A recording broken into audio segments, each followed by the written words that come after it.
very delightful for us to celebrate the life of this gentleman, Walter Lippmann, and particularly this book, Public Opinion, that he wrote 100 years ago. Now, what is interesting about this book is that as much as it is a controversial book, but people keep talking about the book. They have not stopped talking about it. And it continues to talk, continues to provoke further thinking, further discussion. And that's the beauty of the book. It's not about agreeing with what Walter Lippmann said in the book, but it's about how he provokes us to think further and further.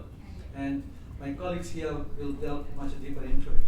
And so I'm delighted that we have two experts who are going to address this particular topic. And they've studied this man, Walter Lippmann, very closely for a long time. They've published significantly on this. And I would like to introduce to you Dr. Julien Gorbach.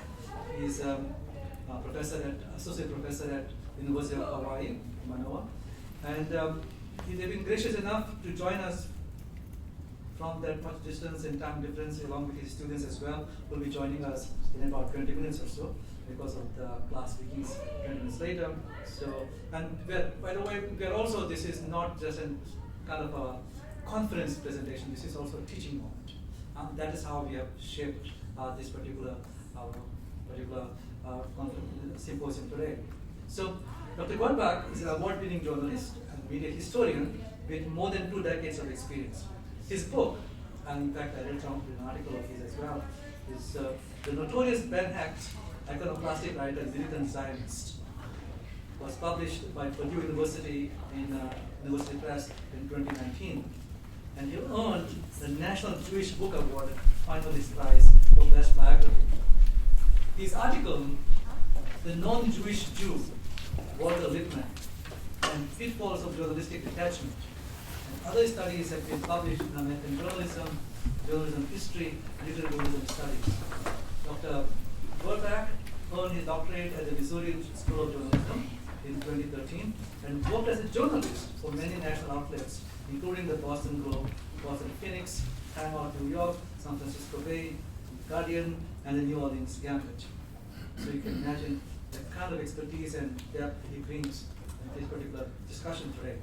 And I'm really, really delighted to introduce my dear colleague here, Dr. Elisabeth Fondren.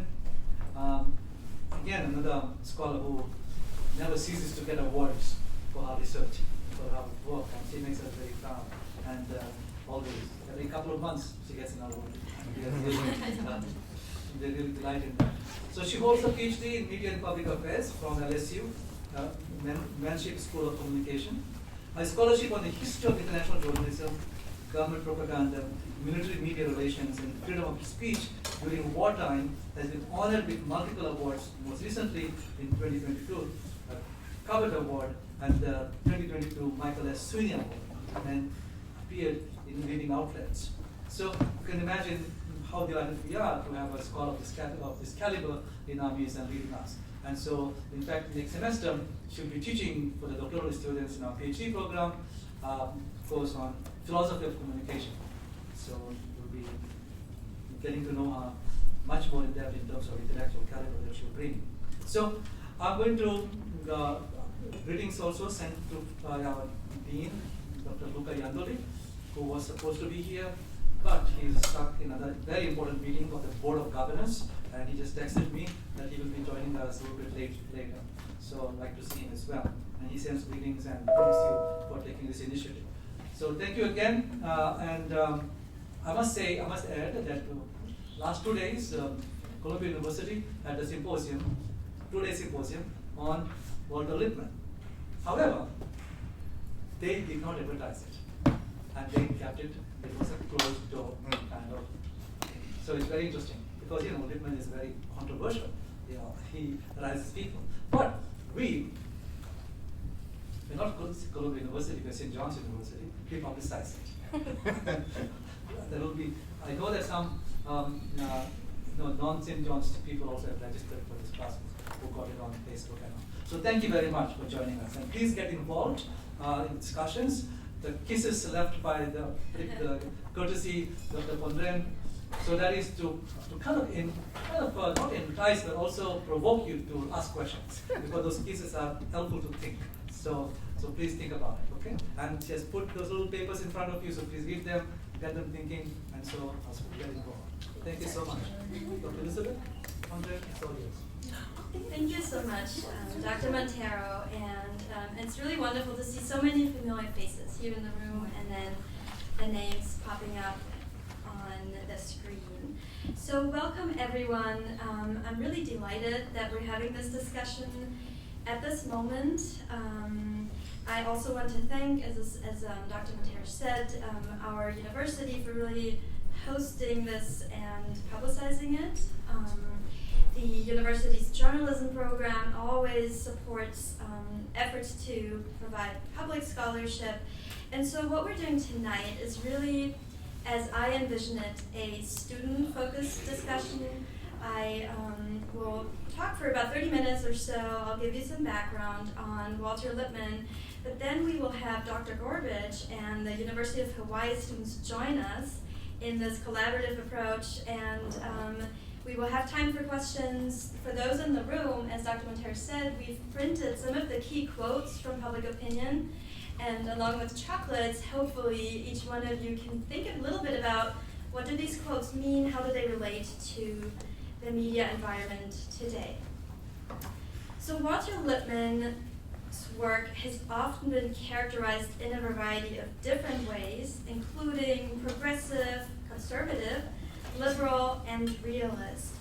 However, rarely do people characterize him as democratic. They often call him an anti-democratic elite. But this is despite Lippmann's commitment to democracy, both in declarations of allegiance and also the substance of his work. As the author of a syndicated column that ran for more than 3 decades, Lippmann was one of the most influential political commentators of the 20th century. He used this considerable intelligence to contemplate serious questions regarding, for example, way to strike a balance between democracy and the public good, with insight that, we'll see, continues to be relevant today. Lippmann came to be known as the Dean of American political journalism, and his biographer Ronald Steele wrote that Lippmann commanded a loyal and powerful constituency, some 10 million of the most politically active and articulate people in America. Most of these people literally did not know what they ought to think about the issues of the day until they read what Walter Lippmann had said about them. Most of his work centered around this one central question: how can people self-govern? How could Enlightenment ideas of rationality, equality, personal responsibility, and yes, self-governance be adapted to a mass industrialized society? Put simply, how could a truly self-governing society function under the conditions of mass culture? Today, and this is where I like to draw the big parallel between early 20th century and what is happening today in the realms of politics and media, is that we're really seeing a proliferation of dis and misinformation, especially online, especially on social media. Users are exposed to content that is really questionable in terms of its accuracy. We have conspiracy theories that are floating around, clickbait, hyper-partisan content, pseudoscience, and then, yes, fabricated fake news. Social science shows us that in what we call high-impact events, like the election that is about to happen, this proliferation actually increases. So the fact that low credibility content spreads so quickly and easily that people and the algorithms behind social media platforms actually make a profit out of that. So to really think about it, people making money by fabricating fake information and spreading that.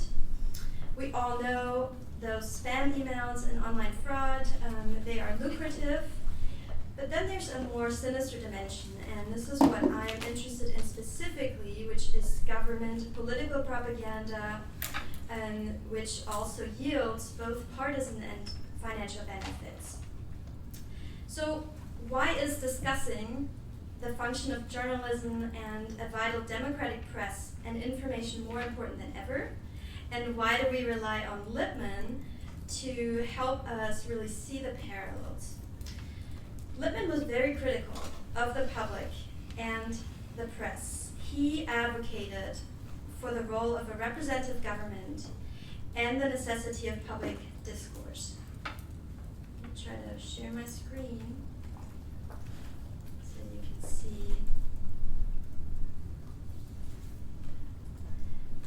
some of the images that go along with that.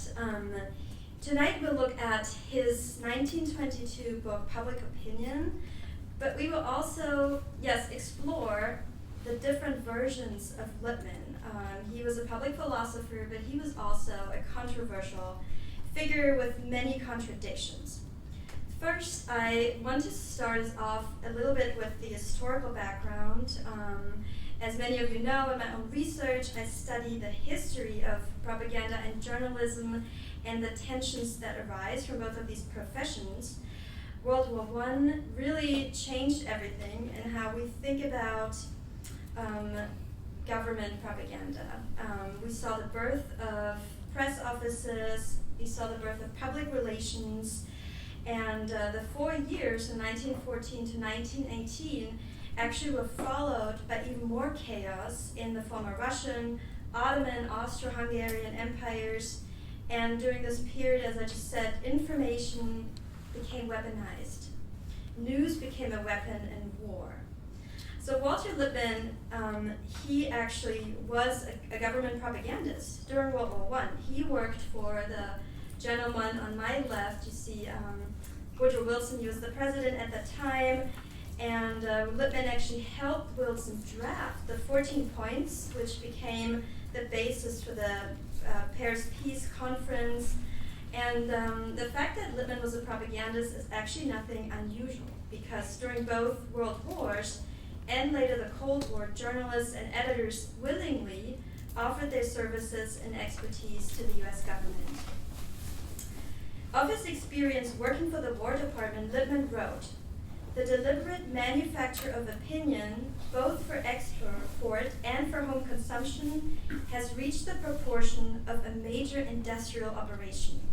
When the story is told, it will cover a range of subjects from legal censorship to reptile press, from willful fabrication to the purchase of writers." And as we know, government public relations was not just a reaction to individual crises, but it was a relentless and ubiquitous form of strategic communication that originated during that time. After his work as a World War I government spokesperson, propagandist, Lippmann became very pessimistic. When he returned to the United States, he wrote A Test of the News, which was a famous study of the New York Times coverage of the Russian Revolution. Sorry, I just have to let these people in. Okay. He published that study in the magazine that he founded, The New Republic. In this study, which social scientists actually regard as the first systematic content analysis, hint, hint, to the doctoral students, and Lippmann and his co-writer, Charles Mertz, showed that America's flagship paper, The New York Times, had reported events that never took place, including atrocities that never happened. And the conclusion as to why Lippmann and Mertz wrote was obvious. The news about Russia is a case of seeing not what was, but what men wish to see. They also wrote, critically, the main censor and the main propagandist was the hope and fear in the minds of reporters and editors. This line has become very famous in the history of journalism. Following World War I, Lippmann and other progressives, as I said, were disillusioned. They asked, how could citizens and legislators, especially in democratic countries, make informed judgments if they were fed lies, exaggerations, or just partial truth. In the new world of mass media, Lippmann argued, public opinion was actually based on a highly selective pseudo-environment, one of those other key terms in public relations and journalism, with an emphasis on stereotypes. Stereotypes are, Lippmann wrote, the guarantee of our self-respect, the projection upon the world of our own value. But of greater significance to decision-making is that if stereotypes determine what we see, our perceptions may be no more than partial truth. So what we assume to be facts may be only judgments. He critiqued the performance of the press in democracy and then wrote lines like, the news comes at a distance. It comes helter-skelter in inconceivable confusion. It deals with matters that are not easily understood, and it arrives and is assimilated by busy and tired people who must take what is given to them. Could anyone who just joined mute their mic, please? Could you just mute your mic, please? Thanks. One of the debates that scholarship often focuses on is the so-called Dewey-Lippmann debate on the role of media in the early 20th century from about 1920 to 1935. Walter Lippmann and John Dewey, famous Chicago-trained public philosopher who worked at Columbia University, dealt with this question. What about stereotypes in public media? Dewey, just like Lippmann, was a progressive, but he had a slightly different suggestion or answer than Lippmann. He focused on what we say bottom-up education of mass constituencies, unlike Lippmann, who advocated for the power of elites and elevating objectivity as the media's modern standard of reporting. I'm going to skip the public opinion scholarship, but especially for those of you graduate students, I would be happy to talk to you more about that, which is in history we have what we say intellectual history, how does one idea progress, and when we look at public opinion as one of the key really subjects in political science and media and public affairs study, we see that there is this intellectual progression, this evolution of how we can measure public opinion. But one of the most important things for you to keep in mind that even today, most political science researchers agree that elites play a large and very influential process in how public opinion is passed down. And that really hasn't changed from the mid-century. This is where we get into media effects. But as I said, I would be happy to talk to you more about how can you actually measure public opinion, and then what are the different trends that researchers have seen and grapple with. What I want to do now is really take 5 minutes or so. For those of you in the room, you have a few quotes in front of you, and maybe you can even reach over and grab some more quotes. We'll give you a little bit of time to look at those quotes. I just saw our dean also joined us, and welcome. And in about 5 minutes or so, we'll move on to engage with the University of Hawaii students who are undergraduate students, but who today are learning the same material as you are, which is really exciting for us. So we'll take a look at one of the studies that we circulated, which was Walter Lippmann's, we say, failure of his own theory. So in public opinion, he advocates for journalists to become objective. He says that is the modern science of journalism. But then when we actually put that science to the test during one of the most harrowing times in U.S. political history, which was World War II and the time leading up to it, my colleague Dr. Gorbach has concluded that Lippmann's own theory was insufficient during times of national crisis. So we're going to talk to you about that. We'll take a look at the quotes, but please feel free to ask me anything at this point. If not, I would say take a look at what's in front of you and try to think about that, and then we'll move on to include our students across the country, okay?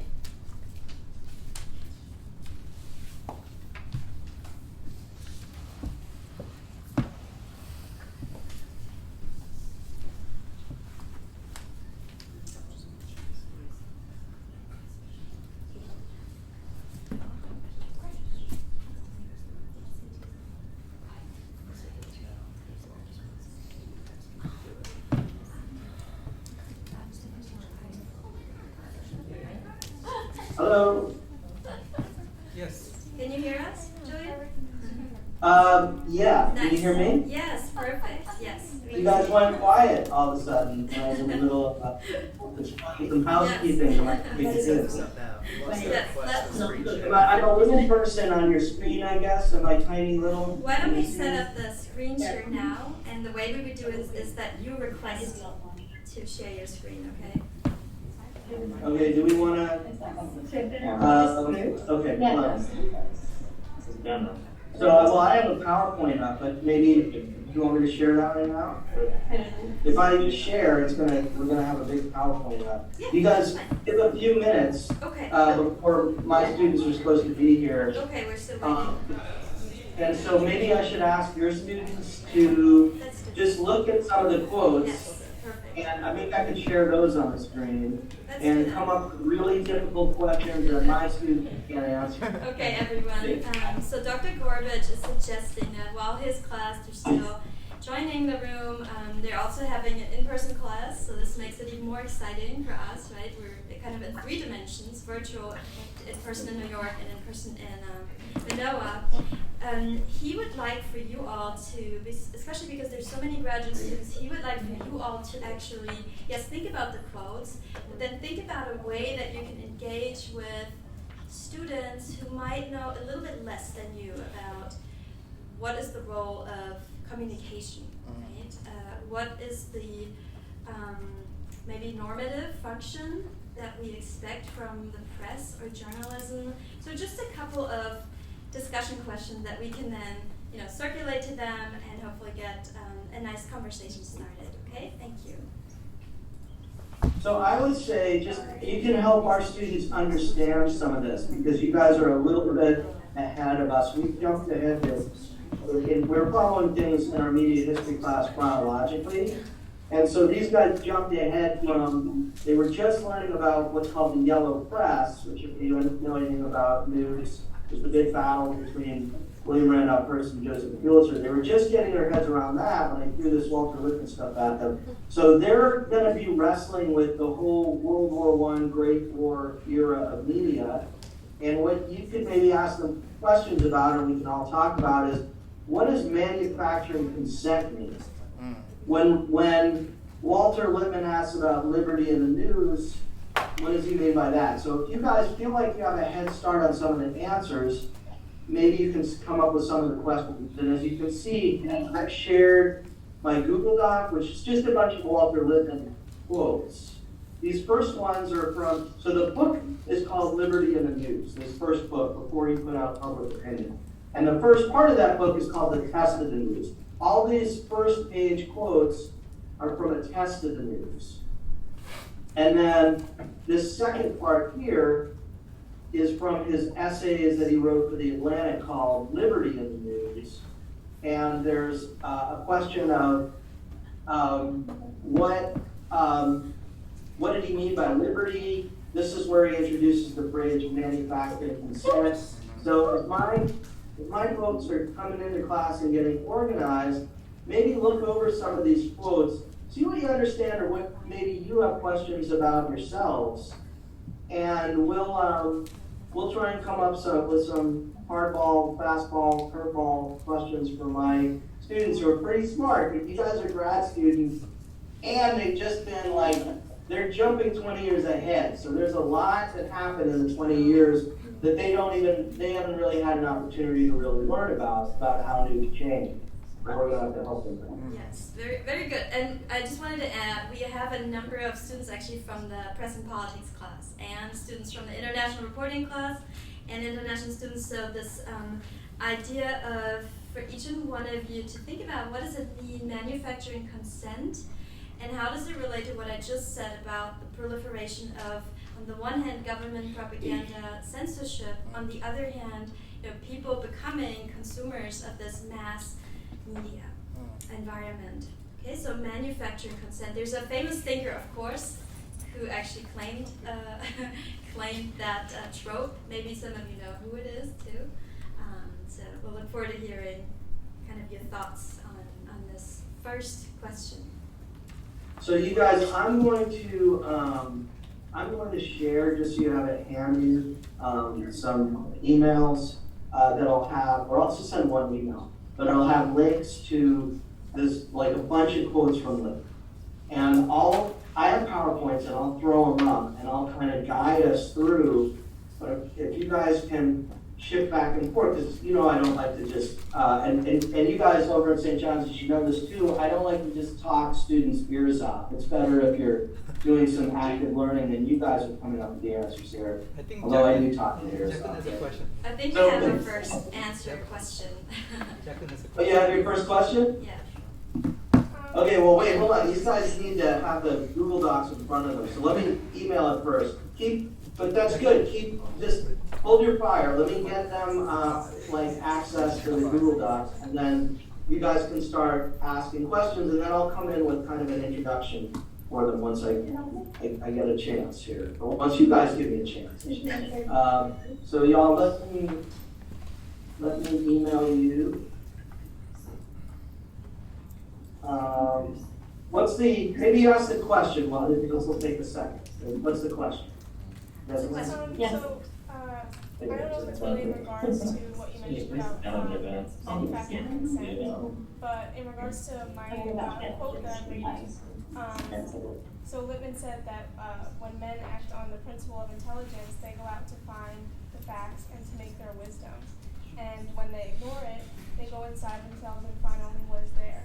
So that really resonated with me, and I wanted to ask, is there a connection between finding facts and going inside oneself to find that, and does that have to do kind of with confirmation bias?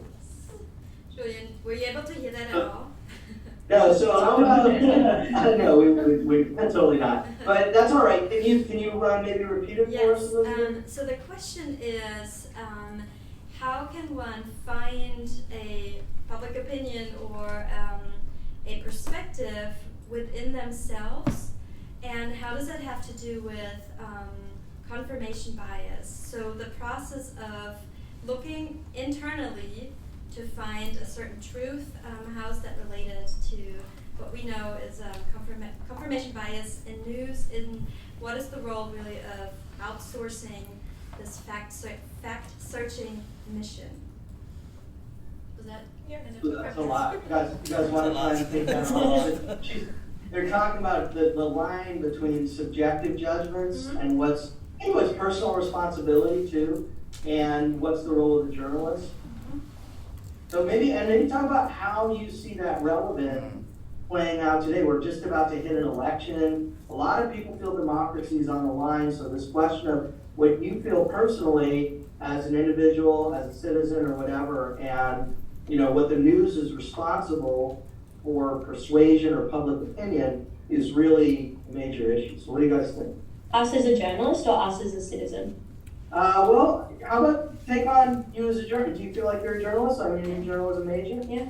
So how do you feel about it as a journalist? Well, I think obviously the role as a journalist is to be completely, as much as you can, neutral. So it would but as we talked about in class the other day, it's hard to kind of find that neutrality when you have your own bias and your own kind of opinions, and then put that into what you're working on as well and what you report to the public. So it's kind of that internal battle between what you yourself think and what your own opinions are, and then also if you were a respected journalist and had a big following, what other people kind of read from you, if that makes sense. That was a really bad example. No, that's rich. Someone else? Very smart. Does anyone want to follow up on that? What's the question?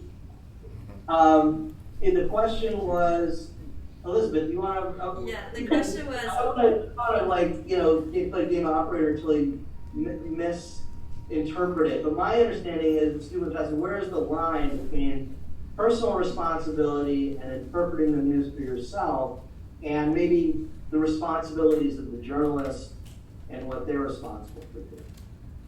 So, and I think you were sort of saying a lot of that has to do with this issue of, is the journalist responsible for being neutral? Yeah. But then that complicates things a lot. Yeah. Because it's hard to report with no bias as well. Yeah. So does anyone here have anything to follow up on that? Does that provoke any thinking about it? Let me throw it back to you guys and say, so I was going to bring this up at some point. I might as well bring it up now. There's a real question. So we have, like, for example, Kari Lake is running for governor in Arizona. Kari Lake has said she doesn't accept the results of the last election, the one that elected Biden. Kari Lake has raised all these questions, suspicions, etc., about any election, especially elections she may lose. When she was interviewed by hosts recently, at one point, and I think she's had an opportunity to kind of walk this back a little, but she refused to say that she would accept the results of an election that she lost. This person is running for governor of a leading swing state in Arizona. Now, you could argue it's the responsibility of the journalist to haul her in front of TV cameras and argue with her, fight with her, be aggressive about it, push when she opens her mouth and starts spreading false information, to not only fact check her about it, but maybe match her in attitude, because she's certainly an aggressive person. We can talk about all that, but some of the polling is showing maybe 40% of the people are suspicious of the elections and side with Donald Trump and Kari Lake and think the elections were a fraud. Maybe 20% see Kari Lake as a threat to democracy, and the remaining 40% don't really seem to care and don't really seem to see it as an issue and don't really buy that our democracy is at stake or on the line. So at that point, do we hold, and we'll get into obviously why this has to do or what this has to do with Walter Lippmann, but just since we're talking about it, and since you guys picked up on it from what was written on that Google Doc, where does the line of responsibility go between citizens deciding that it's important and that democracy is at stake, and what the press has been doing? Has the press been aggressive enough? Is there things about what you've noticed about their doing coverage that they should change about the way they do their job? Or are they actually, is it boomeranging because they're being so loud maybe and so full of warning the publics, their warnings are so strident that people are tuning it out and saying, oh, that's just a bunch of noisy liberal reporters, it doesn't really matter. What do you guys think over there on St. John's? Or online, yes. Yeah. That was a long question. Oh, this is Elisabeth.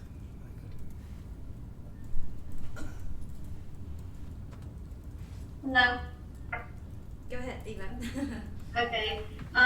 So I think right now it has to do a lot with the mistrust of the news, and also I think it's also important to have like a informed society, but also one that wants to gather that information, because I feel like now a lot of people read the news that is mainly pop culture based, or that's the one that they're interested in. But I know that voters should be able to access all the information to know every aspect about the politicians that they are voting for. But I think it has to do more with what the public wants to read, and because like the news will create more like whatever they create more profit on, like this, like the area that they make most profit on, will obviously, that's something that they're going to continue doing. So they're obviously going to focus more on the pop culture side of things, I think. That was a good comment. What do the others think, here or virtual? Calling the St. John's student. how well do you feel informed about the midterm election, which is really only a few days away? Do you feel well informed at all? Why not? What type of media have you looked at? Usually when I ask this question in my journalism class, students like only social media, and then they are tired actually of reading, and that worries me. But what about you all? What have you seen? And this major question, do you feel well informed or informed at all about the election that's just around the corner? Tomas. So I would say, this is probably just being speaking, but I feel like I am very well informed. While I do mainly read stuff from like the New York Times and the Washington Post, I also do go on a lot of local papers, like especially for like swing states like Arizona, to read about the race and what other people are thinking about the race, because I think it's important to like read from like a local perspective that the Times and the Washington Post can't exactly capture in their newspapers. Let me just repeat that, because I don't think you've heard that, right? We've had one of our students said that he looks at both national news, New York Times, but then really makes an effort to look at local journalism, because he feels that those larger national papers cannot cover all the dimensions that are part of these smaller races, but that often happen in swing states or states that actually could be potentially explosive. We have another contribution, Franklin.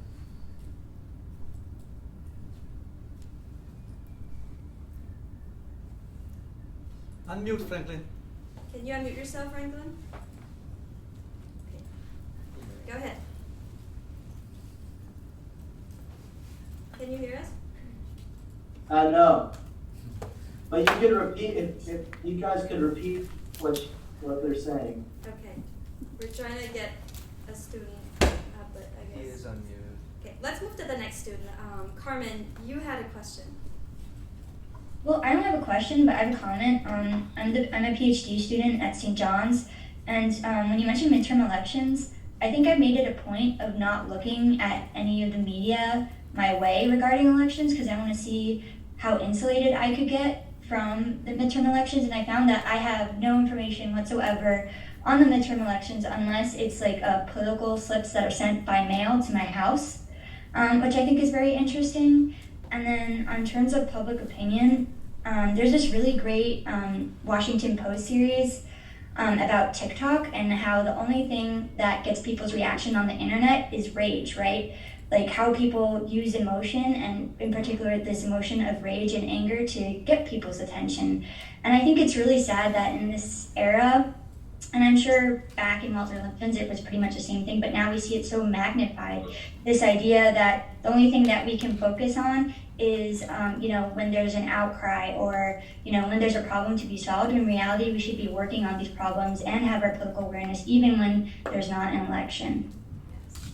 Thank you so much. That's a great comment, and I think that actually provides a nice bridge, Julien, right, to start thinking about how did Walter Lippmann actually, yes, he critiqued in his work, but he also offered a normative solution, right? It's very, very, in a way, standard-driven. He said, we need standards in American journalism. And he proposed his own, which was objectivity, total detachment from the reporter to the news. Julien, did you want to start talking about?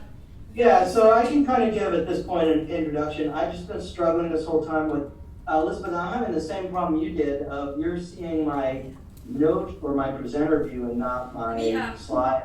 I'll stop sharing my screen. I don't know if that'll do it. I think. Try again. Okay, let me Should we make it? Okay. So you guys are seeing, if I go to, it doesn't matter, I mean, I can do it that way, but I just am trying to get it so you guys get a full screen. So I spent so long making pretty slides. You guys can't, do you remember how you did that, Elisabeth? Because I could maybe do the same. Yes, I actually went into the slide, and I did, it was, there's a nice switch from participant to audience at the top. Yeah, I don't seem to have it. So I'm gonna, because when I do that, it just keeps showing up on my screen. So I'm just gonna expand this a little bit so you can at least see the slides. You can see it. You can read All right, so you guys, what I would say is this. This presentation that I did, my study for American journalism, and really what I would give if I was just to talk the whole time, is rhetorical. You know, one way to really understand Walter Lippmann is as a philosopher, because he was very much a philosopher. He was also a political theorist, and probably most important for our class, and really for just understanding Walter Lippmann, is that he was a really important media theorist. But he's operating on a level where, you know, you're like serious philosophy meets media theory. Okay, so Lippmann went to Harvard and was an American pragmatist, and then had a career as a journalist, but that didn't stop him from you know, he wrote less almost as a journalist than as a scholar. You know, what we would consider today someone that you would find in the academy. So to a large extent, our entire conversation today could be very rhetorical. But I mean, the thing that's important, the reason why Walter Lippmann is so interesting and important is that his ideas are still very much urgent today. And at the end of the day, what this whole thing is about a very simple question that leads to a bunch of difficult, deeper questions.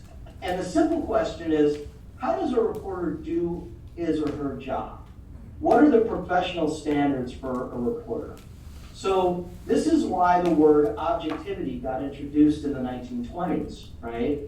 And it's been an issue today. And what I would just caution you guys about is that I'm trying to unpack a lot of this and find out how we ended up with the standard of detachment and impartiality that we inherited from the people of Lippmann's generation. We can talk about his role in promoting that, creating that standard in the first place, which is really, in a large degree, what it's about. But you have to understand that just for us to be current and present, the New York Times, I mean, let me just throw it back to you guys for a second. Look at this headline in the top left. Okay, this is from, what year is this, 2019? Okay, so somewhere in the midway point between Trump's election and where we are today, okay? And you guys see in Trump's Twitter feed, conspiracy mongers, racists, and spies. Now, if the credo, if the professional standard for being a reporter is to be detached and impartial, is that appropriate? Does that meet that standard? So, you know, what I suggest to you is that there has been a really meaningful and significant shift that we've had a front row seat. Now you guys are, a lot of you guys are, how old, 21, 20 or whatever? So you guys were, I mean, you're still not maybe following the news every day. You probably certainly were when you were 16, 17. So you may not have been aware of this dramatic shift, but just to kind of cut through some stuff here and save some time, the Washington Post, the New York Times in particular, never mind the cable shows, that's a different story, but the Washington Post and the New York Times has significantly shifted. They've gone from having a professional standard of detachment and impartiality being, you know, the standard for how they do their job to something else, right? But they've never issued some official statement. They never had one in the first place, right? That said, this is how we do our jobs, this is journalistic objectivity, this is where we stand vis-a-vis, you know, in regard to it. And so they've never published anything since that acknowledges or articulates what kind of a shift they've made, why they've made it, what their new rules are. So a bunch of, I don't know, I mean, a bunch of you guys at St. John's are grad students, a bunch of my folks here are journalism students. Imagine, I mean, what are we explaining to students about what this is about and how they're supposed to do their effing job when they get out? What are the standards on one of the most basic questions that we have? Are reporters supposed to be detached and impartial or neutral or unbiased or not?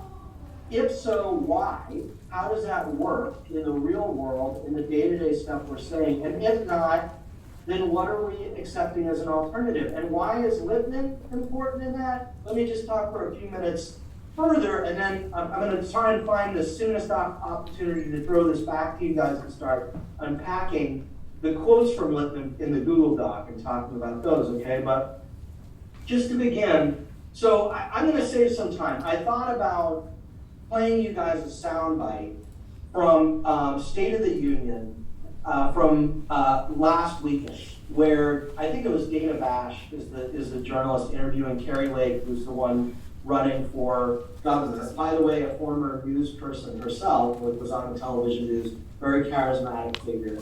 And Dana Bash was saying, you know, will you accept the results of the election if you lose? And Carrie Lake just kept going to, I'm going to win. It's no question, I'm going to win. And Dana Bash would sort of say it again. And then Carrie Lake went on the offensive and was like, I thought we were going to talk about the issues today. You don't seem to want to talk about the issues, which sort of like leaves the question hanging in the air. Isn't the fate of our democracy like an issue, you know? But so we could listen to that. The problem is it's 3 to 5 minutes of listening to them go around and around. And I could say to you, is Dana Bash being aggressive enough? Is she being too aggressive? Like the question that I unfortunately I don't know who asked it over at St. John's, but you know, what raised to us of like, what's the responsibility of the person, what's subjective and what's the domain of the subjective, and what's the responsibility of the reporter to put it out there and cross over and not be neutral and be like, you are going to destroy our democracy, right? But the problem is that's like a 3 to 5 minute soundbite. And we don't have the time. So just take my word, that's what happened, and we could wonder that. Where I start my Lippmann study is very similar, though. I mean, it's different, but it raises a lot of the same basic question, which is in 1933, so Walter Lippmann becomes a nationally syndicated columnist. He's now writing for The Nation. He had been writing for the New York World, but he gets hired to do this syndicated column, which a job that he keeps, by the way, for the next 40 years, right? And he's got millions now of Americans who are reading his column every day. And a new politician named Adolf Hitler comes out with a speech just full of love. Okay, so Hitler over the last several weeks you guys know the Hitler book burning? So that's happened. It's 1933, but it's late enough. I mean, Hitler is now risen. He is the single, he had the Reichstag fire, and Hitler is now the single totalitarian. He has all the power, essentially. He's effectively risen from chancellor to dictator. Democracy in Germany is no more. It's early May of 1933, and just in weeks this has happened. Jews have been stripped from their jobs, their professions. The people like me, I'm Jewish, were removed from being professors. All that's happened. So these new rules have basically pulled Jews from society. So this is the context. He comes out with a speech full of peace.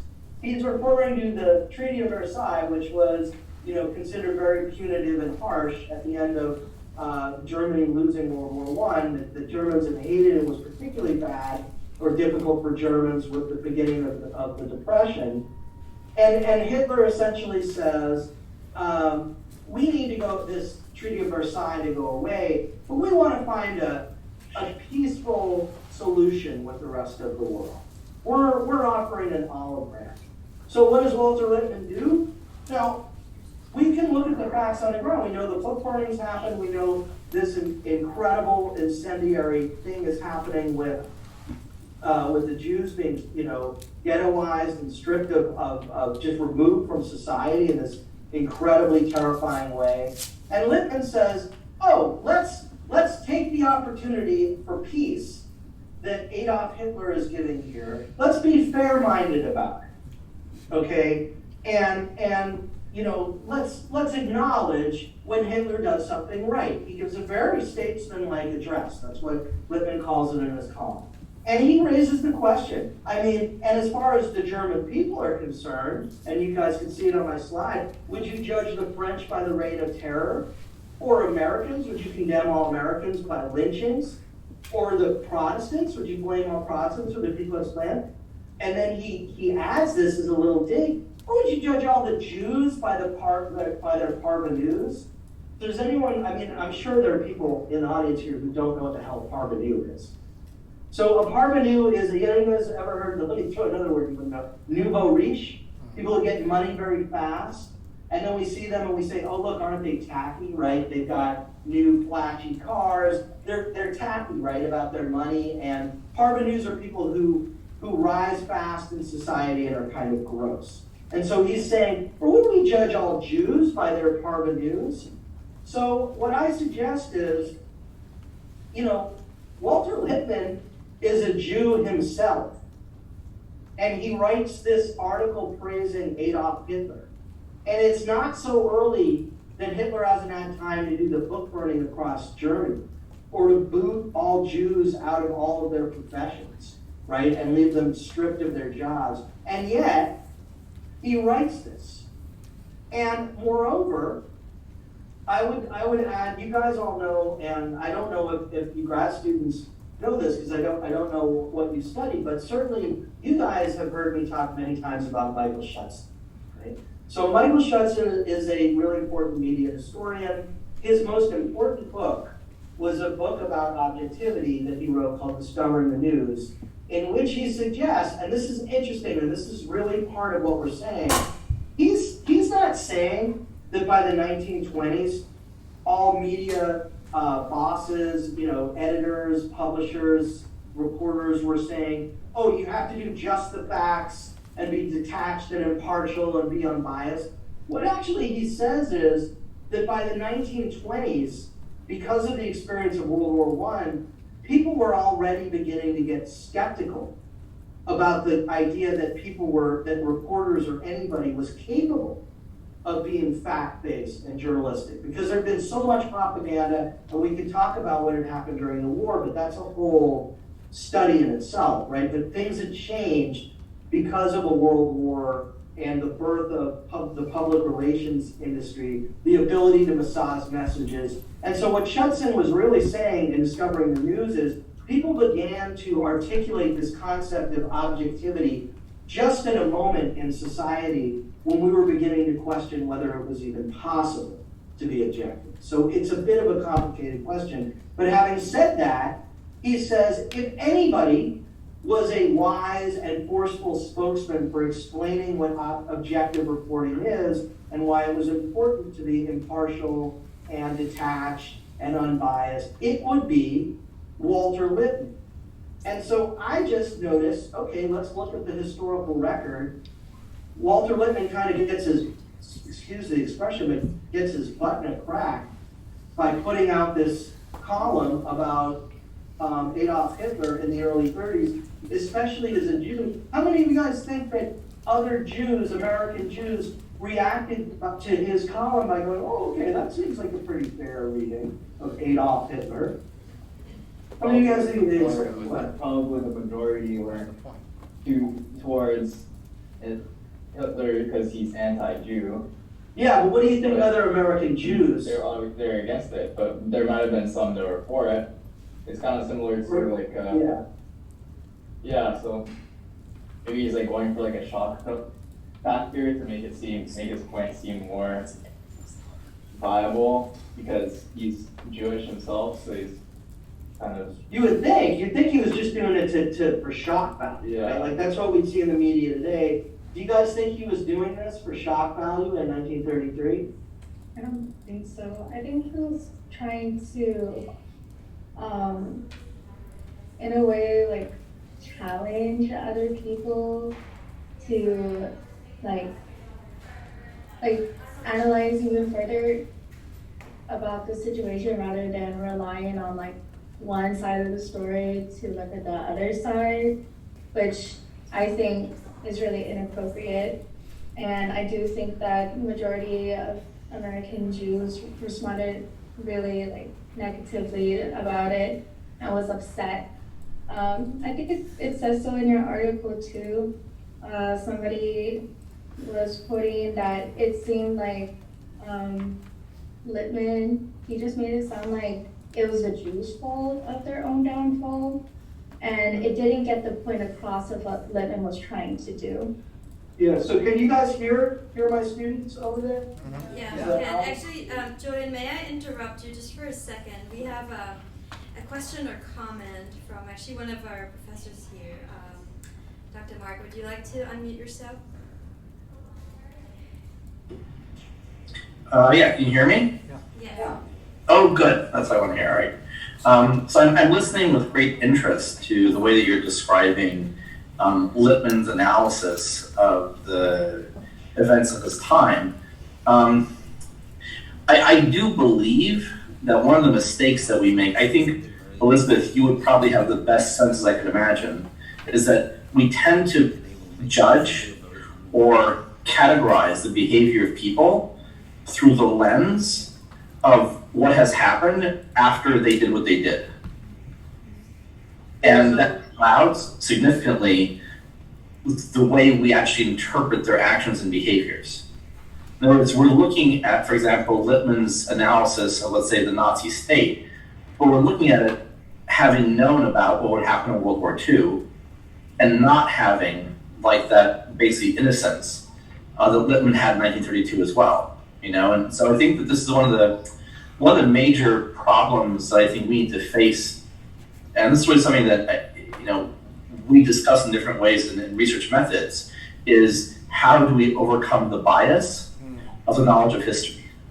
And how do we actually guarantee that when we're analyzing the work of somebody, we're analyzing it in a way that is fair to his or her mind at that time and place? That's my comment. I just think it's really important to consider that, because everything you're saying is very, very interesting, but that is in the back of my head.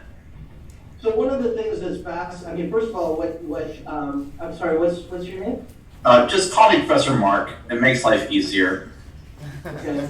So one of the things Professor Mark is pointing out, and are you guys familiar with me already introducing the class, is the idea of presentism. That we judge, first of all, well, he's raising two, things that are deeply connected but are subtly different.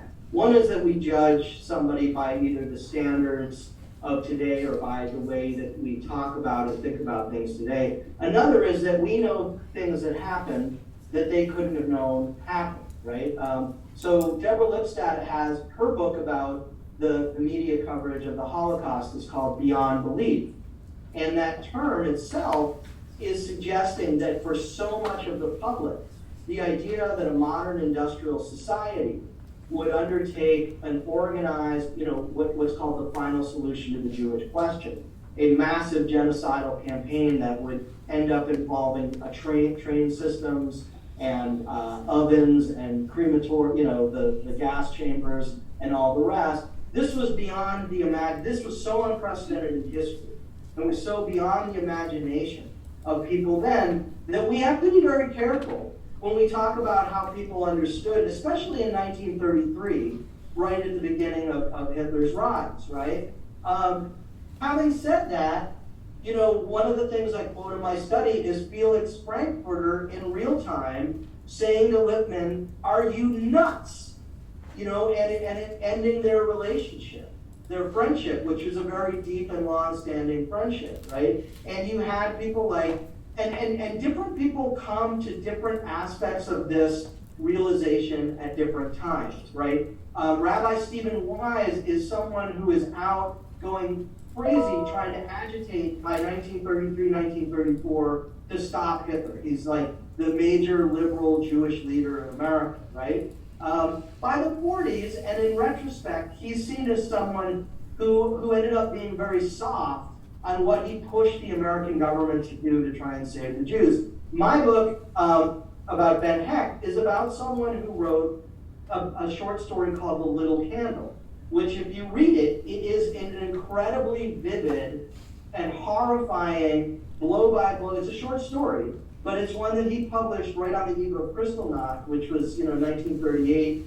The book comes out in June of 1939. So before any of the Nazi extermination policies are underway, the war hasn't even started yet. It's June of 1939 by the time the book hits the shelf, and yet he describes in horrifying detail the Holocaust, a mass extermination of people. So something about Ben Hecht's insight into humanity and Germany, and this is up to a large degree what my whole book is about, but something about him, about that gave him what was actually then, it might have been something that we'd say, oh, of course, you could see this coming in retrospect, but at the time, nobody saw it.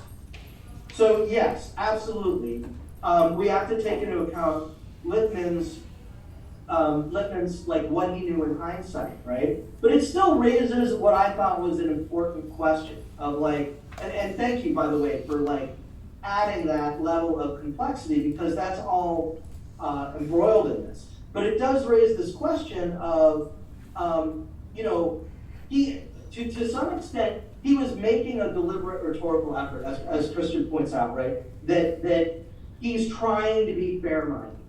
And to some degree, what I'm sort of suggesting is, and you know, a lot of historians will not try and engage in psychologizing. But I feel like when I write biographical stuff, it's important to try and do that. And so what I'm suggesting is, one of the reasons Walter Lippmann may have been bending over backwards to be quote unquote fair-minded to Hitler is because Lippmann was a Jew himself and wasn't entirely comfortable with being Jewish. Especially with someone like Hitler coming on the stage and this idea of like, well, if I just go to town on this guy in my column, first of all, no one's going to learn anything from him. And second of all, I'm just going to be seen as biased. Okay? So it for a lot of reasons, it very much puts into focus this question of what I've got on the screen for you guys right here, which is what's the professional standard of journalism? Is it the journalist's commitment to detachment? Is that a really important part of the job, to put your biases in check? Or is it, and then I quote this guy, Scott Simon, from National Public Radio, because I love this quote, where he says, the best journalism comes from somewhere and stands for something. So, you know, as much as we might say, okay, what could they have really known? I mean, you know, you read the memoirs, which Elisabeth and I are now starting to do, is read the memoirs of these correspondents that were actually in Germany. And by far, like definitely the smarter ones who were American, and there were not a few, had started to develop a pretty damn good idea of where all this was going. And so it becomes a question of how do you write it? What's your, you know, going back to the original thing, what's the responsibility of the individual and their subjective views on things, and what's the responsibility of the reporter to get a what you could call a subjective reality, error, panic, like this is coming down the road and you better be prepared. What's the responsibility of the reporter to warn the American people? If you're William Shire and you're an American correspondent in Berlin, never mind a commentator like Walter Lippmann, but a reporter on the ground, what's the best kind of journalism in the face of fascism or Nazism, right? Still a question today. So, you know, and I think, sorry. No, this is fascinating. I want to add my 2 cents after, but we have 2 questions actually from students here.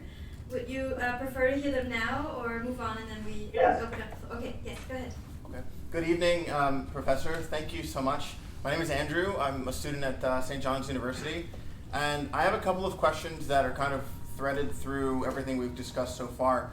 The first question is there a correlation in the mind of every journalist between their role and the relationship with democracy, and must there be in order for one to identify as a journalist? The second question is about... Did you hear that question? Okay, sorry. Yeah. Good, okay, second one. The second question is with regards to this candidate's inability to admit or discuss whether or not she'll submit to being defeated in an election. The question on the part of the journalist is, should they challenge her because they disagree with her position of rejecting election outcomes or because they disagree with her politics?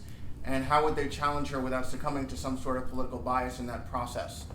And then one more question, if I may.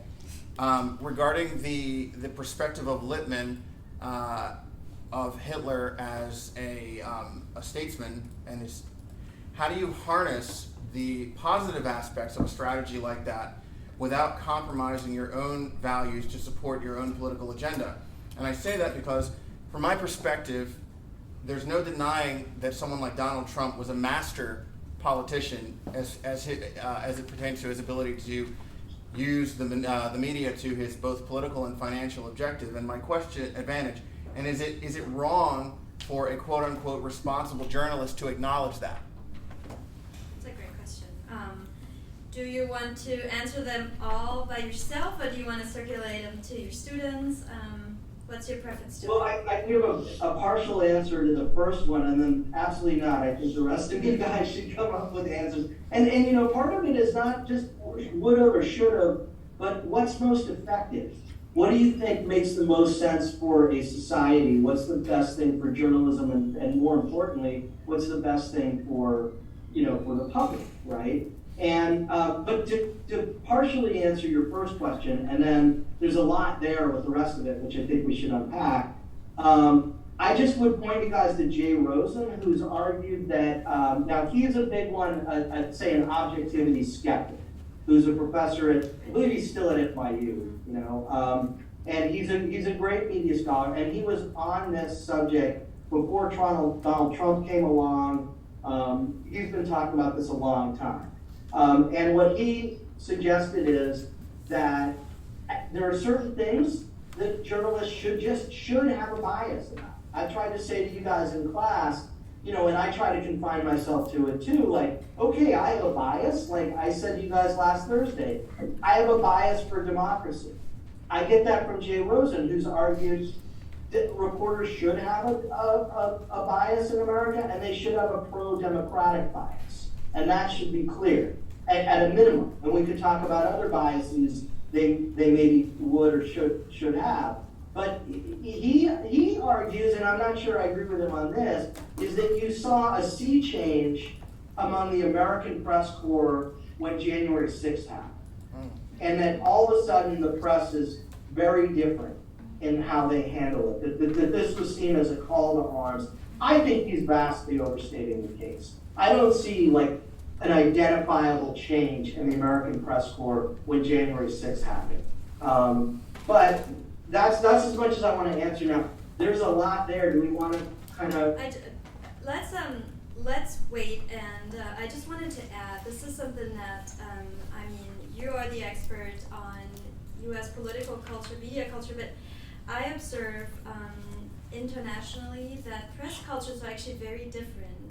And in some of the countries that rank highest on the World Press Freedom Index, these are Scandinavian countries who have very strong public broadcast underwriting their media ecologies, that in this class, in the international reporting class, I too tell students, you know, I would like for you, please join me in being pro freedom of the press, being free press advocates. In other words, we are not neutral towards this position that we want more countries to have free press, no censorship, no legislation harnessing or trying to curb media pluralism. So I would agree that in the international context, it's kind of the same thing. You can choose to take a position.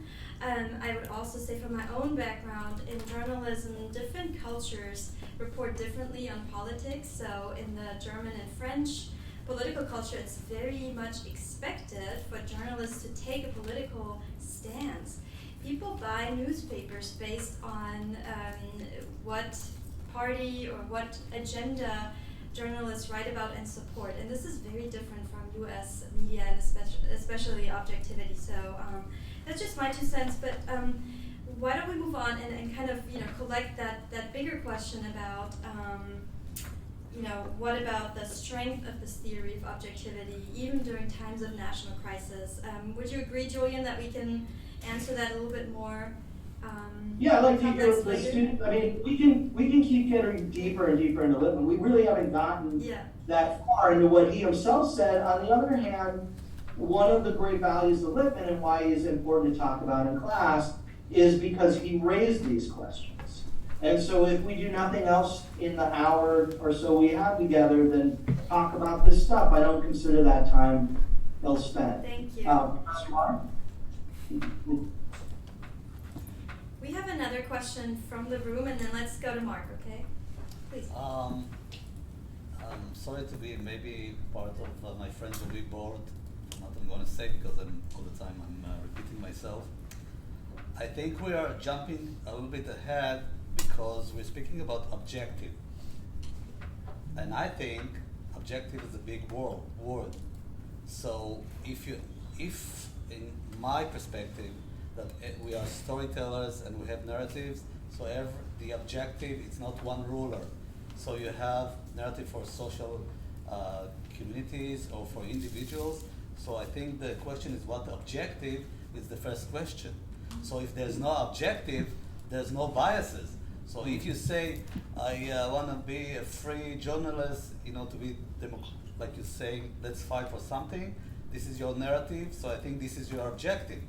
So why do you say you're biased for something if this is the agenda, this is the objectiveness of your perspective, your storyteller? So if let's say about Fox News and CNN, who is more objective? Or they're both objective because everyone has his own agenda. Yeah. Great. I think that relates so much to what Lippmann talks about. He says, people create their own images, and these images are really created and then cemented over time by the news. He calls it sound bites, right? Small snippets of information that are really not a cohesive argument. And then I would say, I'm going to put this question back to you, Julien, because you have so much more journalistic experience than I do. You've worked as a journalist for 20 years for national outlets, and how would you describe the process of, trying to be objective in sourcing your information, trying to write so that you don't have, as we say, one clear agenda? And could you maybe help us with a very quick definition of what is an objective process of reporting? Thanks. Well, so I think we're getting into a lot of semantic confusion, because first of all, you can go through almost all of these 2 books of Lippmann and he never uses the word objectivity in them. So these are things that we associate with objectivity in retrospect that we're ascribing all this authority to Lippmann about. Because he is, to a large extent, talking about what we now recognize as objectivity, and certainly became a popular term for journalistic standards in the 1920s. But he's writing 1920, 1918, 1919, 1920, 1921, 22. So this is before it kind of becomes enshrined and codified as a word. So that's one thing. And I would say to the person's comment, I didn't catch who it was, but that there's a bit of semantic confusion. When we talk about objective as in somebody's objective, like an agenda or a goal, or are we talking about some notion of, there's different things that I think journalists journalists are not philosophers or scholars. They're trying to get a job done by the end of the day. And so there's a tremendous amount of confusion about what objectivity is supposed to be. But I think, what a lot of scholars have done in trying to explain it is to do what we do, what do we call it, typology, where you say, well, typically when we talk about objectivity, it has these characteristics. People do that, by the way, with fascism too. And you have to understand there's a significant difference between saying it has this characteristic and that characteristic and actually explaining it. I can explain a lot about what fascism looks like without ever explaining what it is. And people often get confused about the difference, right? So objectivity in terms of typology, which is how I think most journalists understand it, is to be impartial, to be nonpartisan, which means you're not Democratic or Republican, right? To be neutral, regardless of what the moral question is. To be fact-based, to not even interpret things, to not moralize, right? And to not offer an opinion. In addition to the idea that objectivity to some degree is like a surveillance camera or a mirror. Your job is simply to just reflect reality and transmit reality. I think all of those things are bound up in people's understandings from 1920 to today about what objectivity is supposed to be. Now, the idea of an objective or an agenda is another wrinkle there that we could talk about. Thank you so much. Yes, so a big difference between having an objective and trying to practice the process of objective reporting. Daisy, you had your hand up for a while. I'm sorry, I did not ignore you, but what's your question? Thanks. All right, thank you so much. My name is Desi. I'm also from the PhD program in multi-sector communication, but I do also hold a degree in journalism and mass communication. And that has been something that I've been thinking about for a long time. I think there's always this struggle of like being a journalist and everything that was taught is you have to be objective as much as you can. You have to give both sides the possibility to represent themselves and you should be fair in that. But on the other hand, you also have that side that if you're trying to forcefully represent both sides equally and you sort of are trying so hard to balance, you might end up giving one side which doesn't deserve so much attention or such a big stage undue attention in your coverage and in your strive to be fair. So I think there's always this struggle between both. One question that I had, and it's also for the students, and I would be interested to hear your point of view is, do you think that the journalist dilemma depends also on timing and on existing coverage of the content? So first-time reporting on controversial events might call for a more extensive and balanced view, and then further reports can focus more on differences. And I think, for example, if you have something that's unraveling right now, you sort of, as a journalist, you're called to really report on what it is you're seeing, what is happening, and then once it's no longer news per se, like once it's something that's already been known by everyone, people are talking about it, then you're sort of allowed to step more into either an activist role or a more active role, sort of expressing your own view on that, or being able to really deep dive into the side that you identify most closely with.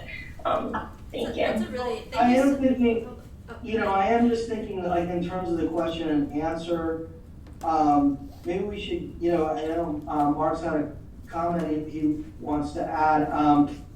I think a really important part that we are missing, if I don't go further in the slides, is what was the historical context in which, Walter Lippmann really introduced what people now understand as this idea of journalistic objectivity. What was the situation that they were in? Because so much of that is so resonant today. Mm-hmm.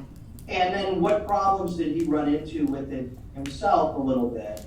So I do want to kind of preserve, because I think that would move our whole conversation a bit further. But anyway, Elisabeth, you're doing a better job moderating. No, I just want to, this is good. And Daisy, thank you so much. This is a great comment, which, I thought about the COVID pandemic and how reporting switched so quickly, really, from journalists not really knowing what's going on to having to figure out, how could we present this information? And then more and more weeks passed on, and then, here in New York, we had these very dramatic pictures, and it became really a question of journalism ethics, as well as staying accurate and really trying to cover this really story of we could say the century. But I had a thought, and because it's not a big trouble, but I went and actually copied a few quotes from Lippmann's Public Opinion, and some of them are specifically to, I think, what Dr. Gorbach wants to hint at, which is the persuasive and proliferated use of symbols and images, broken down pieces of information. So who here has one of those quotes that really relates to the fact that, news is not the truth. There is an editorial process. Editors are often overwhelmed in trying to put together a newspaper. They respond to audience demand, right? People want to read what's popular and not just what's philosophically interesting. So who here has a quote that really relates to what is Lippmann talking about when he talks about the modern mass media environment, how it's so fragmented? People have started going to the movies, they see films, they see posters everywhere, they read several newspapers a day, news is very cheap. We don't have radio yet, although we will in the 1930s. So who has a quote that really relates to this very fragmented state of mass media? I know I put them out there. So who does? Go ahead. Sure. Please. We live partly in a real world and partly in a fabricated one that we construct from what others tell us, from stories, pictures, newspaper accounts, and the like. this constitutes not a real environment, but in his vivid term, a pseudo-environment. Great, thank you so much. So did you all hear that in Hawaii? A pseudo-environment. Today, when we study one of the differences between public relations and journalism, we use this term, right? We use Lippmann's term. We said a press conference is a pseudo-event. It's not a real event. It happens because somebody wants to sell something or get a point across. It's a pseudo-event. An earthquake or a traffic accident, that is a real event. That is news. So we still kind of play with that metaphor, pseudo-event. We had another student who had one of the key quotes. Thanks. Yeah, so it's the function of news is to signalize an event. The function of truth is to bring light to the hidden facts. Yes, perfect. Did you hear that? What was it? Can you read it again? Yeah, of course. The function of news is to signalize an event. The function of truth is to bring light to the hidden facts. So the function of news is to signal an event. The function of truth is to bring light to a hidden event. So I'm afraid we might be kind of running out of time. Maybe I should walk them through some of the thought process here that Lippmann went through. Let me add though, regarding the points that Elisabeth was just bringing up, that the first chapter of Public Opinion is called The World Outside and the Pictures in Our Heads. And that chapter, the very beginning of Public Opinion, begins with a story Lippmann tells, which is that these people lived on an island in the Mediterranean, and they would get their news and their mail every 6 weeks by steamer. So when World War I started in August of 1914, you had these Germans on the island, and these French on the island, and these British people on the island, and they're all living as neighbors and as friends, and then the steamship shows up with the mail, and they find out that for the past 6 weeks, they've been enemies.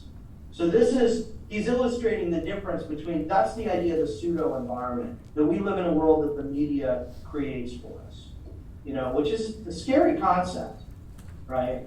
But just to walk you guys through this a little, because I think that we're talking about a lot of the deep issues, but we're kind of jumping around and all over, and so it's worth like walking through where he started and then seeing where some of these real questions began to come up for him, right? So, because I think it helps give a deeper understanding of it.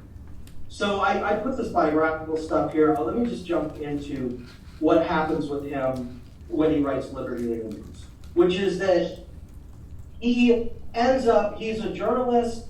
He ends up kind of becoming an insider because him and Woodrow Wilson, who's the president at the time, really hit it off in the Oval Office. Like Lippmann shows up to do an interview with the president, and they get along famously. And so he ends up being given this position in government to basically write conditions for peace when the World War ends. This is an incredibly important thing. He's 26, 27 years old when he writes it. And then the politics kind of pushes him out in a way of his role with the Wilson administration. And he ends up getting so he's like, I'm out of it. There's too many people fighting for power over, this, in the upper levels of government. And so he gets bounced out. And then this guy reaches out to him hey, do you want to be involved in this cutting edge propaganda effort we're making? We're trying to get information to the enemy, and it's going to be good propaganda, and it's going to be about how the war ends and ending it peacefully. This is a war that Lippmann, as horrible as it turned out to be, Lippmann was one of the leading elite advocates for the war at the beginning, and it turns into this charnel house where hundreds of thousands of people are getting murdered. He had these ideals about the war to end all war and making the world safe for democracy, and now this is going on. And so he gets involved in trying to present to the enemy, the Germans and the Austrians, hey, you should surrender because you're losing the war, and we will have a fair peace, and it'll all be okay. And instead, there's all these other people involved, including not insignificantly, the Committee on Public Information, which is the major propaganda effort of the United States. That's happening.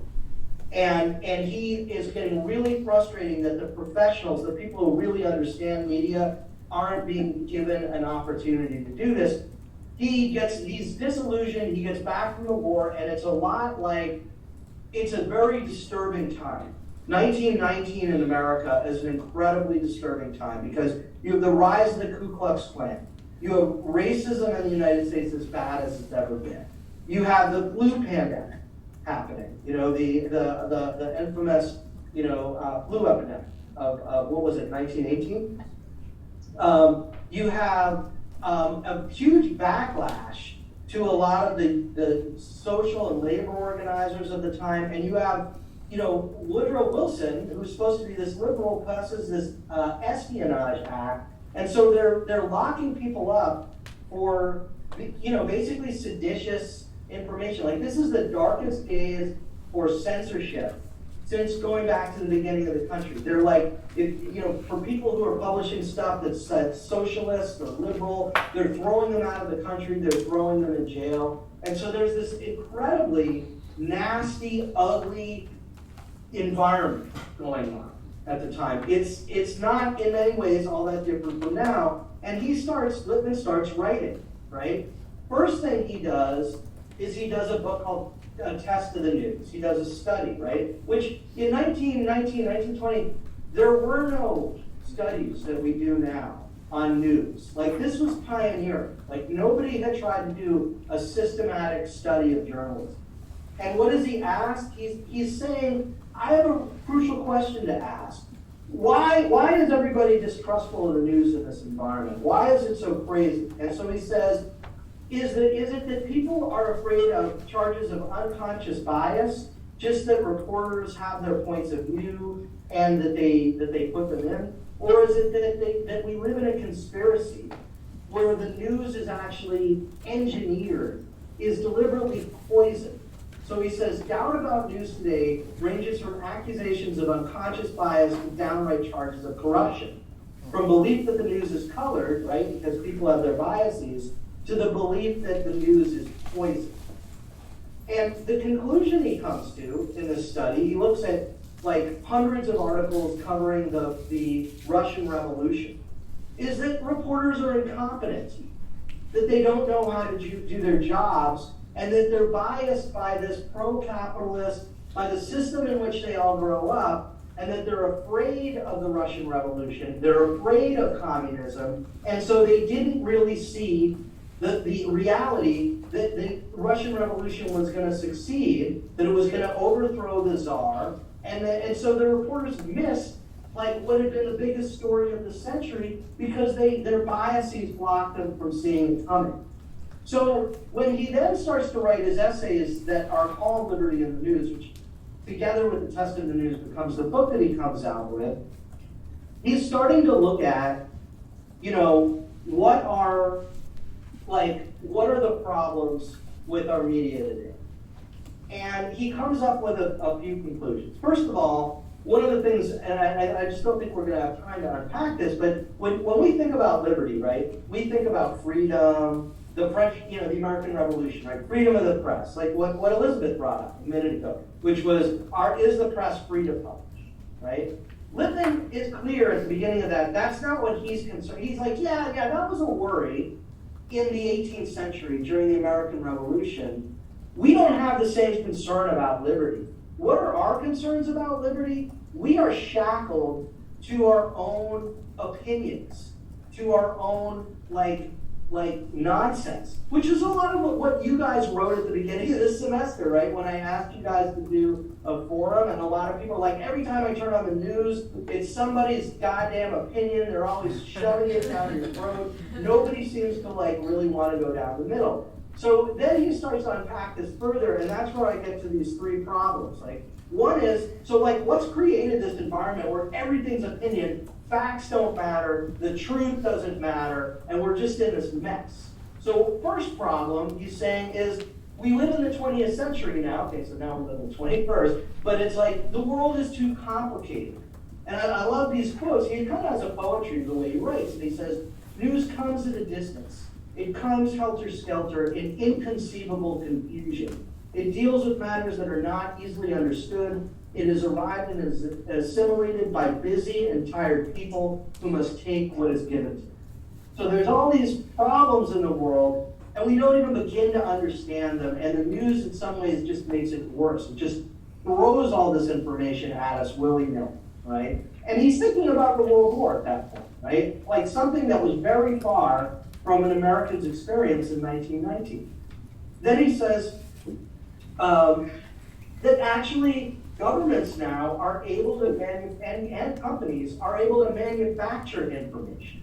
They're able to take all this information that they have, and like we were talking about a minute ago about pseudo-realities, they're actually able to shape our reality because they control so much information. They control the weather data. They control the economic data.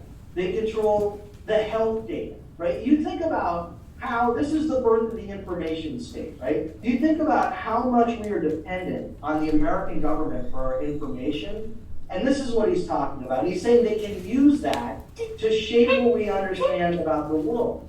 And companies can do that too. You know, we're seeing that with Facebook and Twitter or whatever. They have so much information about us too, that they can target us and do that. And then finally, so he's saying, part of the, not only is the world complicated, but there are all these powerful players who can use very powerful technology to shape what we think we know. And then finally, he's saying too much opinion, not much facts. How many of you guys feel like this is still a resonant comment that he makes about the society in 1919 that applies 100% to today? He says, now men who have lost their grip on relevant facts of their environment are the inevitable victims of agitation and propaganda. The quack, the charlatan, the jingo, and the terrorist can flourish where the audience is deprived of independent access to information. But where all news comes at second hand, where all the testimony is uncertain, men cease to respond to truths and respond simply to opinions. So I just felt like I had to pause where we were at and say, wait a minute. Let's remember where Lippmann was at and why he started pushing this whole idea of impartiality and detachment.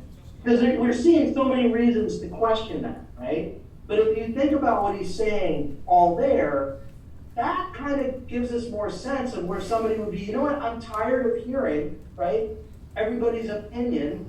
Just give me the facts. Just give me objective information. And he says, there's another good quote, well, let's see, yeah.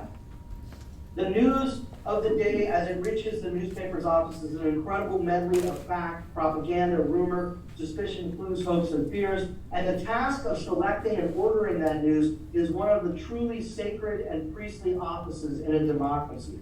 For the newspaper in all its literalness is the Bible of democracy, the book out of which a people determine its conduct. And I think there's one final thing where he says here, the cardinal fact is always the loss of contact with objective information.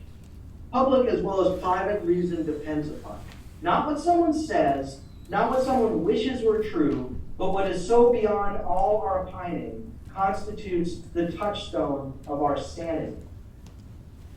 So I just want to get through that much and then throw it back to, you guys are so full of good questions, but I think that's a really smart idea. Why don't we save kind of the last 15 minutes for questions and really trying to get a conversation going. I did prepare some questions, but I don't think we even need them. Let me just add one more thing to the question that came up earlier about kind of historical context and avoiding presentism, and that when Julien's study came out, this the pitfalls of journalistic detachment, it was published in American Journalism, which is really the top journal for media history in the United States, and it goes to really rigorous peer review. And I just think that is, for all of you studying journalism, studying media, press, and government, that is a good example of what are we actually doing here at the university, right? We're creating new knowledge, we're advancing knowledge, we're trying to understand new knowledge. We don't want to recycle the last 100 years of just interpretations of public opinion. We want to add to that. And that is one of the reasons, of course, why we're hosting today's discussion. And the other thing is that, and kind of related to that is that 2 years ago there was a major book that came out on this question of Manufacturing Consent, Manipulating the Masses is its title. And the author of the book, Julien and I both know him really well. I did my dissertation under him. His name is Jack Hamilton. He won all major book prizes in history, in journalism, in public affairs for his study of World War I propaganda. And he has a really interesting definition of propaganda, which is what I want to share with you. He says, propaganda is both the provision of information, constantly systematic, pervasive, new information and information that is shaped in a way that makes you think a certain way. It's not neutral. But propaganda is also the censorship at the source. And this is something that Lippmann says very clearly, right? He says, he has a whole chapter on censorship and says, the public can only think in these ways because there's so much information they never see, they never hear. It's censored.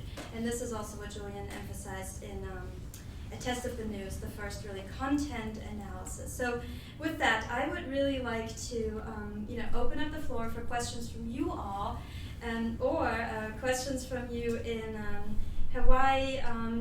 Let's take the next really 15 minutes to look at things that we had not discussed, or if there's no questions, we can certainly go back to some of the issues that came up earlier.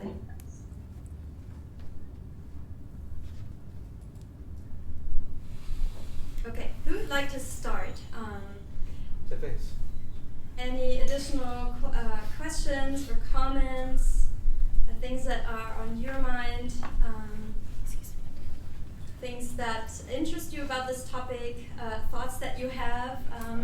What is your reaction to all of this? Let's start with our dean, who has really generously joined us for the entire period. You were very generous doing this because this is great. I'm really enjoying it, and it's a pleasure to be here. I'm not from this field, so I come from technology and specifically the field of artificial intelligence and this type of applications of technology.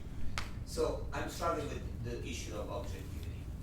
I read a book a couple of years ago, and the title is quite interesting. It's The Case Against Reality. And it's by a cognitive scientist. And basically says that biologically, and because of evolution, our brain just doesn't see reality as it is. And actually, the organisms that do that go extinct. That's kind of provocative. So normally it's the other way around. Like you would think, the better you see reality, the more accurate your representation of reality is, the better the fitness you are is. But in fact, he says the opposite. And it makes sense because you don't need the whole point, and I think I saw that in one of the slides over there. We have this illusion that the more information, independent or non-independent, biased or non-biased, the more information we have, the better off we are. And I question this. We have too much information. That's the problem now. It's the opposite problem of the propaganda time, maybe, when there was too little, right? But objectivity is now what we probably should aim for. What I think we should build around is the notion of credibility. I like to think that in the university we don't build objectivity, we build credibility. And then in the end there are some issues in which, some situations in which it boils down to what is more credible, and we don't have a final answer. It goes to the election fraud case. Okay, facts. You have facts. Even people who deny the election results have facts. They just build strange narratives with those facts, and in the end, those narratives at a closer examination are not as credible as another narrative that it just says, using outcome bracers or whatever other elements, and saying, okay, this narrative is a little bit more credible than the other one. We should go with this. And in the end, it's a fitness problem. What kind of society do we want? Do we want a democracy? Do we want an autocratic system? Yes. Now there's a war going on about this. Yeah, no, that's it's a really wonderful kind of think questions that you pose, and I would say, it's way too much for us to unpack in the next 10 minutes, but I would be shocked if anybody here got their PhD in communication or intersection communication and would not take a good look at Lippmann, because there's so much in there, and he's, you know, we look at his work even today, even 100 years later, because not of the solution he proposes. The solution is, if you read the book, you know, it's the very last chapter, he says, I tried different versions, I'm really unhappy with it. It's because of his analysis of all the different things that make up one person's public opinion. He calls it public opinion with a capital P. It is really difficult to understand, and I would completely agree with you. You know, what we're trying to do here is to actually give students confidence so they can take a position, right? It doesn't have to be that they say, I feel completely locked down, or I'm, you know, trying to do, being trained in this news reporting, staying objective. That is, it's a very hard thing to do, to always stay, you know, 100% objective. So I think that there's really a value in developing confidence, build your credibility, taking a stance, and even if, or not even, but if that stance, like Dr. Gorbach said, is being pro-democratic, that is a very good thing. If that stance is also, you know, advancing democracy for other countries, other press systems, that is a very good thing. So thank you very much for this comment that really, it cuts deep, because it shows how social psychology often actually works against what we're trying to educate for, and that yes, not all information is the same, right? We look at the content of information, and in terms of news media, the context. I know that Julien or Dr. Gorbach, that is something that you are really passionate about, right? Promoting news literacy. Could you tell us a little bit about that, and then we'll have Eva's question.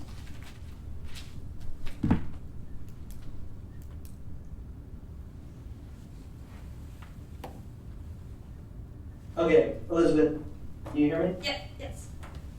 Okay, cool. Yeah, so sorry we were disruptive over here, as we were wanting to be at the University of Hawaii, but everybody had to leave at 2:45 our time, so sorry if we were noisy. But yeah, let me pull up those slides. And so how many of you guys are over there? How many people are talking? 2, 3, 4, 5, 6, 7, 8, 10. We have 25 to 30 Yeah. in Oh wow, here, okay, because I can only see like 4 or 5 windows. Yes. And I'm probably the little person over there. Looks like. Yes, let me tell you. And so how many? I don't know if I'll go over it, but also so wait, am I sharing? If you stop sharing your screen, we can spotlight you and make you a little bit bigger. Well, You need except your screen. well, this has the literacy. the Okay. news literacy. Yes. Tell I us. don't know if this. Maybe this is you know. You guys can tell me once I go over it, but I'm sure for some of you this is new or you haven't seen this, so I'll go over it. So one of the things was that I knew this would come up, but it's important to understand, like Dr. John Hamilton, who wrote that book on manipulating the masses, distinguishes himself between propaganda, which by the way, if you think about it, he's saying you can flood the zone with information, and through censorship, you can also deprive people of information. And you can also lock people up if they're putting out information you don't want others to hear, right? So the government has that, but that's all part of propaganda, which can be coercive, but it's about persuasion. It's about, I have a point of view, I'm going to, change your point of view or shape your point of view. Disinformation is another really important and really significant thing to understand. It's important to understand that that's different than propaganda. Disinformation is when you deliberately plant or disseminate false information. And that's different than misinformation, which sometimes comes out like a lot of fake news is misinformation, right? But it's like people are doing it maybe for money or for whatever, or because they don't know any better. But that can be very destructive. But disinformation is almost like an act of warfare. It's, you're deliberately targeting things to not only give people a certain impression of something that's true or not true, but also the idea of destroying people's trust in the very existence of truth. You're attacking people's confidence that they can know anything. And the other aspect of disinformation that's particularly poisonous and dangerous is that there's often there's often a metaphor that it's like a virus or a disease. So like Protocols of Elders of Zion, which is a anti-Semitic concept, introduced as a hoax through these fake manuscripts early in the 20th century. Here we are 100 years later, and a lot of the stuff that's in the Protocols of the Elders of Zion about this international network of liberal elite globalists that feed on the blood of children and, etc., it's QAnon. And so these things like, you plant them in society, a lot of times they tap into very primordial impulses that we have, and they keep feeding and they keep growing, and there's no way to knock them down, there's no way to sort of get them out of our system once they're in the body politic. So, and then finally, within this environment, we've been trying to teach news literacy, which is different than, by the way, a lot of us in the media are starting to talk about media literacy and not distinguishing news literacy. But news literacy is, in particular, the issue of can people read news stories or read information and tell the difference between what's true and what's not true. And the whole point of creating a literacy about this is that now we live in an age of the internet, the gatekeepers are gone. So the people whose job it used to be to be the referees and decide what was true and what was quality information and what was not, they're gone. And we're all on our own. And it's up to every individual person to be able to read that. So when I start my news literacy class with freshmen, I say, how do you tell the difference between freshmen, between what's true and what's not true? Maybe, do we have a minute? Should I ask them, Elizabeth, if they can? Yeah, we have a few minutes, but I want to get to one more student question after that. Okay, so I'll just say that they 9 times out of 10, they throw out their, well, I read the New York Times and I don't watch Fox News because the New York Times is good journalism and true, and Fox News is not. And I'm like, look it's not shopping. You're not at the mall. You don't just go to your brand. That's not gonna make you news literate, right? Like if I buy Adidas sneakers versus Nike, that doesn't make me like more informed on sneakers, right? So what you have to do is, so we've been trying to figure out ways that editors and journalists do what they do so that we can teach it to people so that they can do it. And that's where we came out with I'm vain, which is these criteria. So I just wanted to say, it just stands for, so these are ways you can look at the source of any given piece of information and say, is the sourcing independent? Is there multiple sources? Is it, can you verify one source or another? Is the sourcing authoritative? In other words, is there expertise among any of these sources? Is it informed? So I can be an expert on car accidents, but I didn't see that car crash. So I'm authoritative, but I'm not informed, right? And finally, is it named?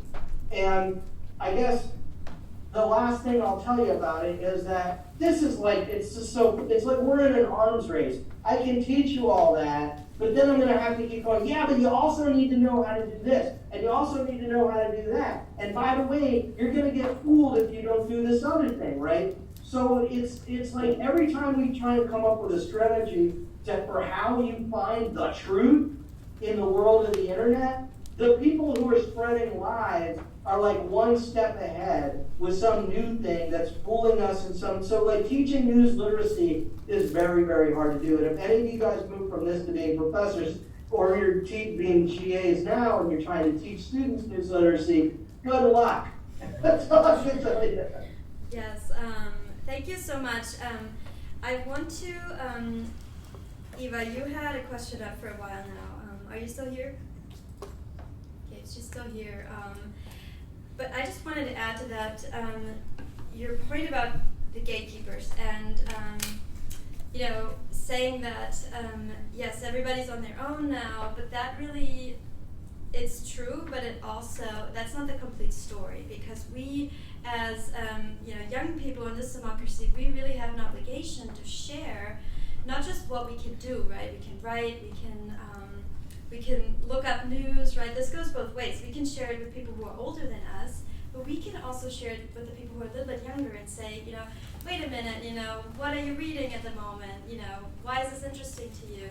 And so this idea of increasing literacy by being critical, and this this system that Dr. Gorbach said, this is I Vain from Stony Brook, actually, who has the leading media literacy center in the country, is a really good thing. My last client, if you really, at this point, after 2 hours, you're still thinking, what are we talking about, just as many of you are on your computers, on your phones, just Google, what does the war look like from the Russian perspective? And you see all these principles, we walk back, we come to an authoritarian country with total grip on media, with total censorship, and you'll see how, for example, Russian state media is propagating one view while holding back other truth. And there's just a big election in Russia, and it's a gigantic, chaotic environment. But for scholars of journalism, public opinion, information, this is a period where your ears should really perk up, and you should be very critical and really trying to live with this very critical spirit of saying, people have written about this in a democracy in our country, but there are many other countries, authoritarian countries, who are going through this process right now of laws being rolled back, journalists being jailed.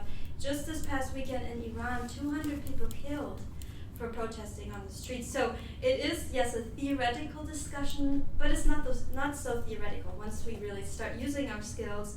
And for you all, I know it's late, but just Googling that, what does the war look like from a Russian media perspective? And you'll see lots and lots of stories that I share with my students in the class. For example, the Wall Street Journal has done a great piece on that, how Russians can actually see the news, and that really relates to what we're talking about today. I think that Ava, she left. That's okay. Anything else from Julien? Any concluding remarks you would like to make? Oh, she's back up. Okay, really quickly, what's your question or comment?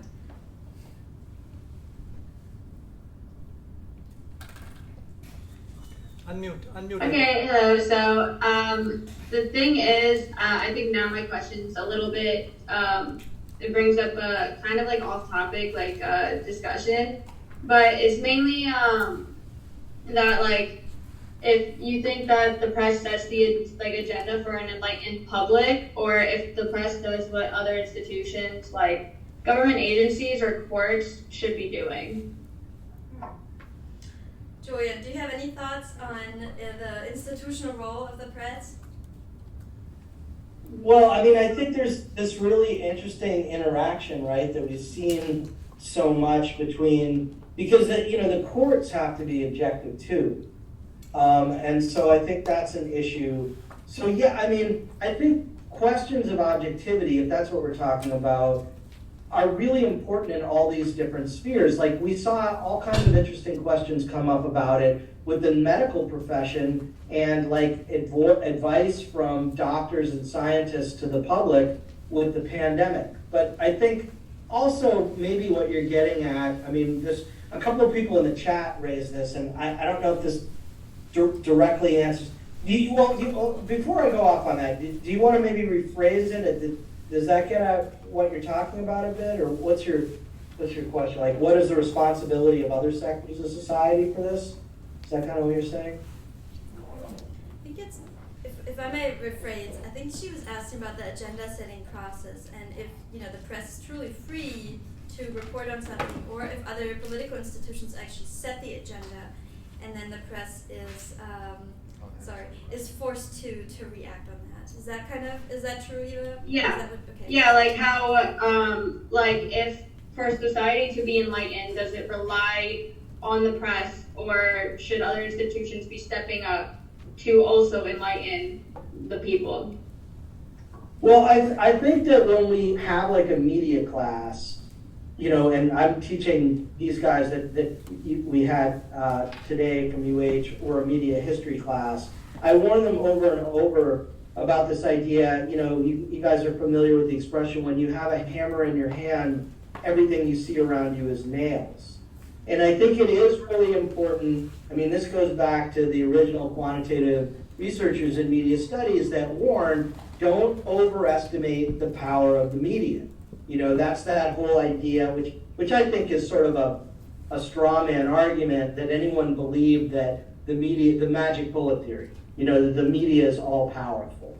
But certainly, I mean, I think an important part of like what we've been talking about today is right to your point, is that, in a lot of ways the medium, at least, well, in different ways maybe the media is powerful, but now it's so fragmented, right? It's like, which media are we talking about in the first place? Like the mainstream liberal media doesn't seem to be very powerful right now. I mean, for one thing, so you have somebody on and let's say they're very aggressive in challenging Carrie Lake. A, you may not persuade very many people, and B, it's apparently, I mean, we're about to see, right, with the November 8th election, but apparently a lot of people are telling pollsters or whoever, we don't care. We think that they're freaking out, or I don't know why they say they don't care, but clearly a lot of the American public, like we have the press running around like Paul Revere saying, it's doomsday, and a lot of the public are like, I guess they're tuning them out, or they're tuning into whatever they choose to listen to.